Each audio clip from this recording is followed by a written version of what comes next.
Well, hello. Thank you all for coming out tonight. My name is Miguel Penabella.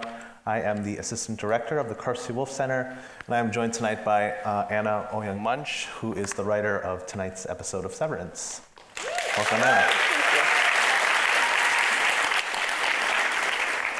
I thought we'd just get right to it with my first question. So Anna, can you tell us a little bit about your career and how you first came to be involved in Severance? Yes, I started my writing career as a playwright. I was in New York pursuing that for 9 years or so, and then I moved out to California to get my playwriting MFA at UCSB. And after that program, I moved to Los Angeles. I did my first feature job, and the first season of Severance was my first TV show. Wow. Yeah, I was a staff writer on season 1. Can you tell us about the Severance Writers' Room? What does that look like, first of all, the Severance Writers' Room? And how do the larger story arcs of the season take shape? And how are individual episodes like yours, Woes Hollow, developed within that larger framework? Every writer's room is a bit different, and even on Severance, season 1 and season 2 were different, in part because season 1 was in person back in, I think, 2018 or 2019. Right. And then season 2, we wrote over Zoom it was a COVID room.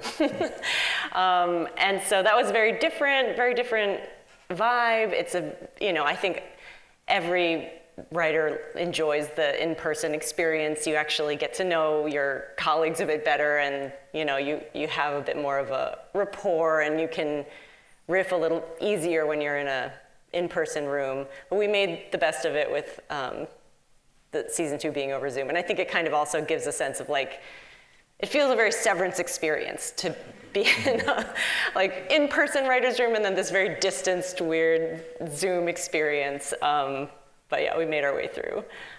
In terms of breaking a show, I think it's kind of it's obviously television there's a lot that happens in the course of a season. In a show like this, there's a lot that happens over the arc of the whole show. And you're kind of going from macro to micro, starting with the bigger picture and moving into more detail. Mm-hmm. So you just kind of try to break out the events that happen over the course of the season, and then you figure out kind of what plot points are going to fall in terms of episodes, and then you move through each episode figuring out the arcs and the beats that are going to happen in each episode. And so the kind of way that it usually happens is that the showrunner, in this case Dan Erickson, kind of came in knowing what he wanted to tell during this season, and we kind of worked with that and built on that and refined that over the course of the room. And was there a specific kind of reason why you are the writer for this particular episode versus other writers? Is that something that happens, or is that a decision that happens during those writers' room sessions, or was this particular episode one that you really wanted to work on or played to certain strengths? It's funny, it's different on every show. On season 1, it was I think that the way it often works is it's by title, that the creator, showrunner writes maybe the first couple episodes, and then you kind of go down the line title-wise in terms of who writes the next and next episodes. There's a kind of hierarchy to the titles in writers' rooms. On season 1, for better or worse, the showrunner had said, this is a non-hierarchical room. If you feel any connection to an episode, feel free to raise your hand and say you want to write it. And I believed him. I took him at his word, so I raised my hand for probably an episode that was too early for what my title was, but I was so new to it that I didn't know. It was a genuine I felt a connection to a particular episode. So, but on season 2, I think it was kind of just assigned to us which our episodes would be. And I think that is more common. It tends to happen that way, but not always. It's like everything, it's very idiosyncratic depending on what the show is, what the season is, who the people are. It's always different. Yeah, and I have a couple actually questions from the episode from your first season, which I'll bring back a little bit later. Can you tell us what particular connections or interests you had for that first season episode? Yes, I was I felt connected to the birth story. It ended up changing quite a lot after I had finished working on my contribution to the show for season 1. But yeah, Devin's birth story was kind of the part of the episode that I had felt connected to. Right. And earlier you also brought up your background as a playwright, right? Severance was your very first TV show, which is incredible. Can you talk a little bit about your theatrical experience and whether or not that influenced you in certain ways for your approach to writing for television, especially in terms of dialogue or structure? Yeah, I think that it's a little hard for me to tease it out and to have, I have no idea what it would have been like to not have that background. It's kind of the way that I first connected to writing was through dialogue in particular, and very much through the theater. I didn't even really know I wanted to be a playwright. I just fell in love with theater when I was a kid. And so I just loved going to the theater. I loved the process of being a part of making theater. I studied theater in college. I still didn't really know what avenue in it or if that would be my career at all. But when I did start writing, dialogue was the thing that I've just fell in love with. I think that so much of how people relate to each other comes across in the way that we speak to each other and the things that we leave unsaid or the things that we are intimating but not saying out loud. There's all of these, it's like so many secret languages happening simultaneously that I just find endlessly fascinating. So yeah, I think that part of what's so exciting to me as a writer about writing for theater is the way that you tell a story through dialogue. You hit these plot beats through dialogue, and you can always have different scenes, but it is a form where the strength really is in the dialogue and the way that you can guide an audience through a story, trick them into thinking that there's not a lot of exposition when actually you're filling them in on the entire background of these characters or an entire world that doesn't really exist. I've always really loved that, and I think that it's exciting to get to work on television shows like Severance, where that part of the craft is very much at play in how the story is told. And yeah, there's a lot that the characters say and a lot that they leave unsaid, but still communicate. Right, and yeah, and that's definitely true for this episode with Helly, which I'll get to in just a moment. But I wanted to talk about the setting actually of this episode, which is very different, right, from the rest of the season and from the rest of the previous season as well. So this one takes the characters out of that office environment and into this wintry outdoor retreat. From a writing perspective, how did that change in setting help you explore new facets of the characters and even the world of the show? Yes, I mean, it's honestly hard to remember. It's been a little while since we were in the room, so I can't really remember how the idea came to be. And I think that's one of the things about working in a room that's so amazing, is you really work with the other writers as a part of the process and build this thing together collectively and collaboratively. But I think we all fell in love with this idea that there would be a corporate retreat or like an offsite for the innies. And as part of Lumen's efforts to help the innies feel like they're not missing out on the whole point of life when they're always at work, it's like make it more exciting, give them the experiences that they are missing out on and maybe they got a taste of during the OTC, but they want more. So this is obviously a Egan-controlled environment that they would use for this retreat, and then they would be able to kind of appease the innies with this experience. And then things like the dead animal and the frightening stories and the journey and the hunger through the woods, of course, is also Lumen's effort to scare the innies and make them feel more grateful to be at home. I think Dan had told us stories about, he was in the Boy Scouts and talking about like Boy Scout camp, and there's all these creepy stories. And of course I went to different, camps as a kid too. And that's just a way to kind of bond people together, is to put them through a slightly scary experience where they feel mild peril and, then of course trust the corporation to keep them safe.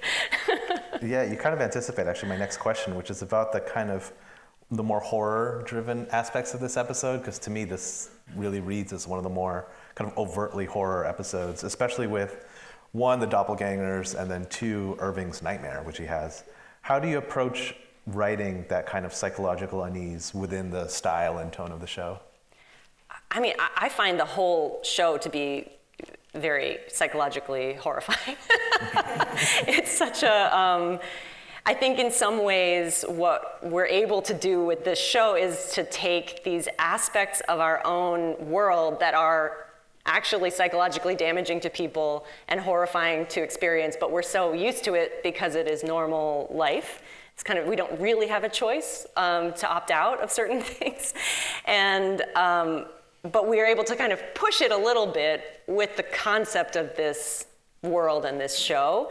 And I think this was an episode where we were just really excited to push it even further into the overt and to make it true horror and to lean on other tropes and storytelling devices and styles that otherwise would maybe feel a little too over the top for the whole show. Right. Yeah, and this episode also leans a lot into the kind of the lore of the show, right? So you get the kind of backstory with the cave and the retreat grounds and a little bit more about Egan family history. How do you decide when and how to reveal new pieces of Lumen mythology without breaking the mystery of the show? I really rely on Dan for that, especially this episode and Ricken's book in season one. Like Dan has this incredible ability to write in these styles of these strange books that exist within the world of Severance. And yeah, so I was asking a lot of questions as we were breaking this, and he was like, yes, and then he masturbates, and then Keir observes that, and then he turns into part of the forest. I was like, okay, I have a few follow-up questions. But yeah, it's very fun to kind of get to try my hand at it, and then of course Dan comes along afterwards and tightens it up and makes it even stranger. Right. Yeah, I'm glad you bring up that the book, Ricken's book from the season one episode that you wrote, because that was one of the kind of connections that I made when rewatching this episode and that season one episode. We hear readings from the fourth appendix, and then in season one's The Grim Barbarity of Optics and Design, you incorporate these readings from Ricken's book, The You Are. Both episodes use these texts to great comedic effect, and I'm wondering if you could talk a little bit more about writing those passages or the process of coming up with those passages, like to what extent were those lines yours versus the rest of the writer's room or Dan, and yeah, if you could just talk more about those. Yeah, I mean, the process is always, I mean, again, it's always different, especially I'd say on this show, things are always a little different, but kind of the way that it usually works is that the room as a whole breaks the whole season, pitches on and breaks each episode. The writer who's assigned to it goes off and writes their episode and then brings it back into the room, and all the writers pitch on it more and tighten it and offer alts. And so it is a collective effort always. And I would say that, you know, it's writing, especially in the style of these books, it's very specific, and Dan has a real vision for how it's done. So we try our best to write in that style, and then Dan's going to come through afterwards and make sure that it's correct. The other kind of big thing I kind of noticed across the two episodes that you'd written is both explore Helly's secret identity as Helena Egan. So in season one, we're dealing with the aftermath of her suicide attempt from the previous episode, but at that point, we don't know as an audience that her outie is Helena Egan. And at this point in season two, the other characters still don't have that knowledge. How did you approach writing for a character who isn't who she claims to be, both to herself and to others? Yeah, I don't think it's actually any different than how you write any character. Like, I would say that it's the same questions that the writer needs to ask themselves. Like, okay, who is this character? Where do they come from? What's their background? What are the given circumstances that they're bringing into this episode or scene or play or whatever it is? What are they trying to project to others? What are they feeling inside? Like, there's all of, what do they want out of this interaction, or what do they want as their goal in this episode or this play. Like in Helena's case, obviously, there are a lot more layers of deception that are at play than perhaps with many other characters, but it's the same process. It actually is quite similar, because you're always needing to, everyone's always wearing a mask, everyone's always hiding something. I mean, especially when you're trying to write something that's compelling, entertaining, you know, there needs to be something that's not just fully laid out on the line. So I think it's always a little bit of a dance of the veils, you know? Right. So as our interim director, Ross Melnick, introduced this screening tonight, this is part of our year-long programming series, Connectivity, which is, I think, an especially vivid theme with Severance and in this episode. How do you see the show and the episode exploring the ways people seek connection, both genuine, manufactured, etc.? Yeah. I mean, I think it's kind of in the title. Like, this is a show about disconnection. About the ways in which corporations, organizations of power seek to foster disconnection between people and within people in order to control them. And that I think that the really hopeful heart of the show is about how even when that disconnection is quite successful and that the organizations that foster that are so powerful, there is something so human about connection, and that people will find ways to connect with each other. It's kind of like weeds through the asphalt. Like, you just kind of can't stop it. It might take time, it might be broken, but there are ways for things to knit back together. And yeah, I think that that's kind of the thing that always has helped me as we've written this show and worked on it, to not feel hopeless in it. And I hope that comes across when people watch the show. Yeah, totally. And just to build on that theme even more, I mean, this is television, something that we often watch, you know, in the privacy of our homes, often solo or with like our roommates or our friends. Very rarely do we watch television theatrically in a crowd full of strangers. And I was curious if, you know, just if you could reflect on your impressions watching this theatrically with a group, because I think this is the first time you'd seen this in theater, yeah? Yeah. It's definitely not a common experience. It was wonderful. I mean, I think especially coming in as a playwright, so much of how I learned to write was through putting things on its feet in front of audiences. And even still, when you have a play produced, there's a preview process. I don't know how many people know about this, but you go through a process where you're doing the show in front of a paying audience, but you're still, things aren't fully locked in yet in terms of the tech, but also in terms of the script. And you learn so much from watching something with an audience and seeing where people, you can feel it when you're sitting in an audience of people, where people are connected, where people are disconnected, where there's a laugh where you didn't expect it or where it shouldn't be and you need to rework something. So I always love the experience of watching anything with an audience, but yes, it is very unique to watch TV with an audience, and I definitely haven't, I mean, when I see my work on TV, it's me and my husband at home. That's, it's a strange thing, even though there's way more people watching it than when I have a play, just by the nature of the mediums. Right, yeah, and when watching the finished episode, were there any moments, either in the editing or the direction or the performances, that shifted or even deepened how you understood your own script? I mean, it's always, it feels like unwrapping a present, because, you know, the writer our role is done before production, really, and then there's a lot that happens after the writer's room ends that, you know, especially on this show, I was not a part of. So I was definitely excited to see it, but you never know what it's going to be like. And I was pleasantly surprised. I was like, oh, there's aspects of what I had written that held, and there are other parts that were deepened so much by the incredible performances And so much of the work that went on behind the scenes when I wasn't a part of it just made it better. So yeah, I always really like getting to watch it. It's kind of fun to realize like, oh yes, this thing I worked on years ago, look at it, you know? Yeah, totally. It came together, it's amazing.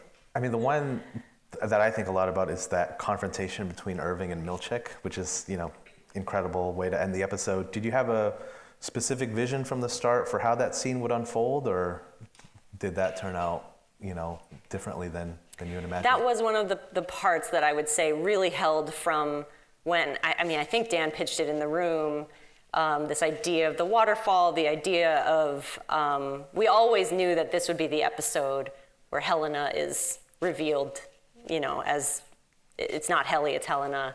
We knew that this was Irving. There are just aspects of when we were doing the big sweep of the season, we kind of knew would fall here. But yeah, it's just like in theater, like when incredible performers come in and make it their own, it's always even better than you can imagine. Are there any particular characters that you find kind of more entertaining or fun to write for, or challenging, or? Oh man, this is a show especially where I love writing for each and every one of them, and I love writing group scenes. I love writing, I think kind of the more I have strengthened my skills as a writer, the more I realize how hard it is to write group scenes and to write group dynamics, but it's also so rewarding and exciting because you actually, there's always like the individual versus the collective. There's dyads and triads that form in a group. There's alliances that are a certain way at the beginning that shift because of what's happening. So I always love writing for the four innies when they're together. I just think that it's such a good crew. Yeah, this is such a good episode for them because they're for the most part together for the entire episode until towards the end. Are there any particular cinematic or televisual or theatrical influences that inspired this episode for you? Well, this is one where Ben Stiller had asked me if I had watched that Tarkovsky movie, The Stalker, which I had not. So I sat and I watched Stalker, and I don't know how many of you guys have seen this, but it's great. It's amazing. You should watch it. It's really fun. Great movie, yeah. It's very dark. It's about a man whose job it is to go into the radioactive zone of Chernobyl, and it's this very weird, trippy journey into this frightening, abandoned landscape, and it's a beautiful film. I had never seen it, but it really inspired a lot of the ways that the tone of this episode, and I felt I could see the influence on the way that Ben directed it as well, and even the transitions and aspects of the way things were shot reminded me of it as it was very much an inspiration, I think, or a North Star for us. Yeah, because a lot of that film, Stalker, is not really about it's really psychological. Yes. Right? It's exploring their kind of insecurities and anxieties, and I think that comes across here too. Yeah. It was a very good idea from Ben. And then I'd like to get to audience questions shortly, but I wanted to ask, without spoiling too much, I guess, because I don't know how many people have watched beyond this episode. We might have some people who this is their first time watching this season. This episode builds towards both betrayal and solidarity. How do those twin impulses, suspicion, trust, betrayal, solidarity, feed into the broader themes of the season and the show and kind of where it's headed?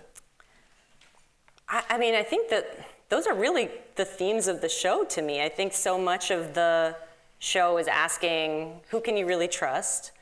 And who is going to turn on you or betray you? Like, can you put your trust into a company like Lumen? They say that they can be trusted. Can they really be trusted?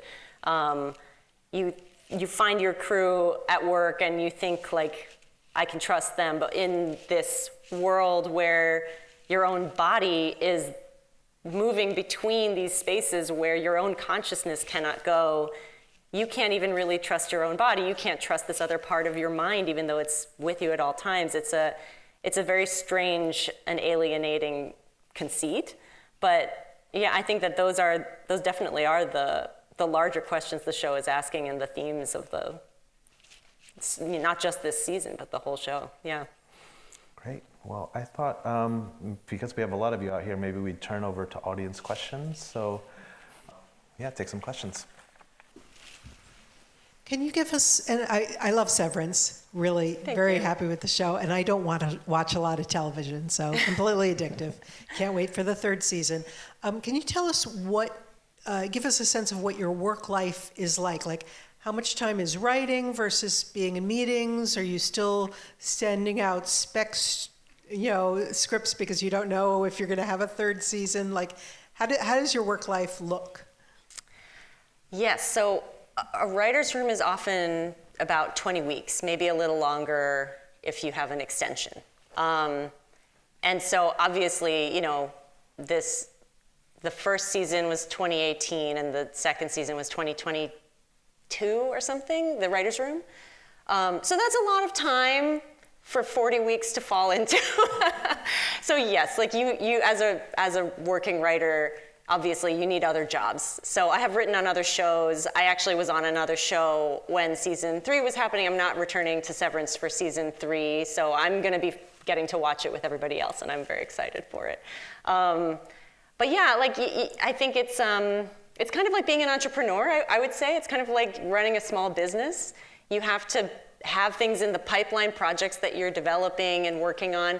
You also have to, you hope to staff on other shows that you're excited by and get to work on those. I also work still in theater, so I've had productions of my plays that I've been involved in. I've written other plays, and I also work in features. So it is a lot of plates spinning at all times, but I really love it because I think it's very rewarding to get to work on projects, and I really enjoy the fact that every day's a little different. I think as a writer, you do have to protect your writing time, and it's very easy, if you're lucky and you're in a good position where like people actually do want to meet with you, it's easy for that to take over your life and your time, and you do have to protect the time to be creative and to write. So I try to limit which days of the week I do meetings and force myself to focus the other days. Yeah. Can we ask what other show you are writing for or have written? Oh yes, we just wrapped up production and are in post for Beef season 2, if you guys watch Beef. But yes, I didn't work on season 1, I loved it, so I was very excited to get to work on season 2. So I know there's a lot of like other film and media majors in here, and like we're also trying to find like what we want to do after college. And I was reading your bio before we came in, and noticed that, as you mentioned, you're working on Beef season 2. I wanted to ask what your different experiences have been between working on Severance as a writer and then working on Beef season 2 as an executive producer. It's all just titles. You're a writer. And then they call you different things depending on where your level is, what your title is. So it's very similar. I mean, it's about being in the room and developing the season with the other writers that you're working with. I think that there's a difference between writing your own show and working on a show. You're hired to write in the voice of the creator of the show, not in your own voice. And so I think television writers, when you're in a room, you're constantly trying to learn how the creator of the show writes and what their tone is, and especially if it's a new show that there hasn't been a previous season or multiple seasons, you're discovering that together by asking a lot of questions and trying things and seeing what sticks and doesn't. Yeah, so that's kind of what the job is. And then sometimes certain shows will have you do more that's within the realm of production, and other shows won't. So on Severance, I was not involved in production. On Beef, I was. So that part is different, but the writing part is the same. And it kind of is the same in writing a play too, except you're not trying to write in your own, you're trying to bring your voice into the world and the voice of the show, rather than create a new thing on your own. Thank you. Were there any like folklore stories in particular that inspired the scriptures that are within Severance, like the story that was read from the 4th appendix during the episode that we watched? That's a good question. I just leaned on Dan for that. He might, but it also just might be his own imagination. I'm really not sure. I'll ask him next time I see him. Hi, thank you. The show has a great online following. Do you engage, how much do you engage with that? I bet it must be gratifying to an extent to see the kind of reaction that an episode, especially like the one that we just saw, had on social media. Yeah, I have kind of in the same realm of like trying to keep meetings all in one day to force myself to write. I'm also not really on social media, so I am not very keyed into a lot of these things. I have a friend who's very into the show, who's a friend from college, and she'll send me memes. She'll send me screenshots. So I can kind of keep tabs without having to go down a rabbit hole. But yeah, I mean, it's amazing to see how many people connect with the show and how much people love these characters. You know, it's always very gratifying when we put so much into making things like this, and you never know how it's going to be received. And so, of course, it's wonderful to see how much people are invested. Hi there. Big fan of Severance and also a big fan of Beef, so I'm so happy to hear that you're working on that. My question for you is, I guess I'm just curious about the revision process and how different your first draft of your script was compared to how it turned out at the end. Pretty different. I think we had broken it in a pretty different way, and then yeah, I mean, it always is a process of a lot of rewriting, I would say, on every show I've ever worked on. And it is, you do your draft, then the room comes in and gives feedback. You do another draft. Once it kind of is like, you might do that a few times. It goes to the studio. You get notes. You rewrite it again. It goes to the network. You do notes. You rewrite it again. It goes to other EPs, stars. Like everyone has their feedback in the process. So there's always a ton of rewriting on absolutely everything. Yeah, so it's in a way, like you, of course, always want to do your best on every script, but it also, I think, is important to remember how much everything is going to get rewritten. That, you don't want to like be so precious about it that you're killing yourself to get that first draft out, because it will get rewritten no matter whether you like agonize over a line for 5 hours or 10 hours. So you might as well, like at some point you kind of have to just embrace it and go with your impulse and trust your voice, and that you know the voice of the show at that point, and do your best. And then you will have the chance to rewrite it many times. Yeah, of course. This episode is, of course, unique in that it takes the entire cast out of their office. They don't interact. Eenies don't interact with each other outside of the office in any other part of the show. So my question is, did that experiment make it harder or easier to work with the text? Obviously, you just said everything's rewritten a lot, but are there any standout difference about this one? Was it harder, easier, more disagreement or not? Like in the rewriting process, is it different when you're not having to cut out to the outies, or? Yes, changing the surroundings completely for this cast and working with them there in the wild. Uh-huh. Did it make creating this script for this episode any different when compared to the rest of the season, where the setting is, of course, more traditional? I would say it affects the materiality that the characters are dealing with. It's kind of like Miguel's question about writing for a character that's hiding something. It kind of is always part of the process, I think, when you're writing something, is you're taking into account what's the environment these characters are in.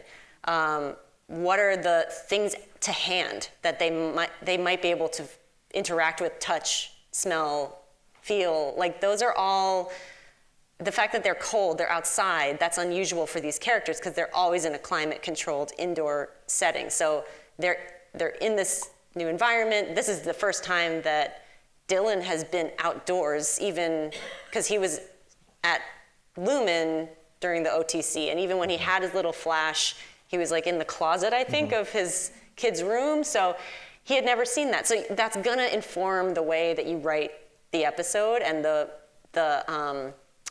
rhythm of how people talk is different when you're outside versus inside. I think it does affect things, but I guess to me it's just a part of the writing process. Those are the kinds of questions that you should be asking yourself, or that should inform the ways that the story is unfolding. But I guess like it's the kind of thing that I find is a very subconscious process as well. Like it kind of is just the thing you need to like immerse yourself in and think about, and then the scene will start to come into being.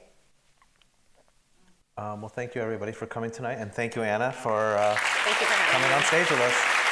Thank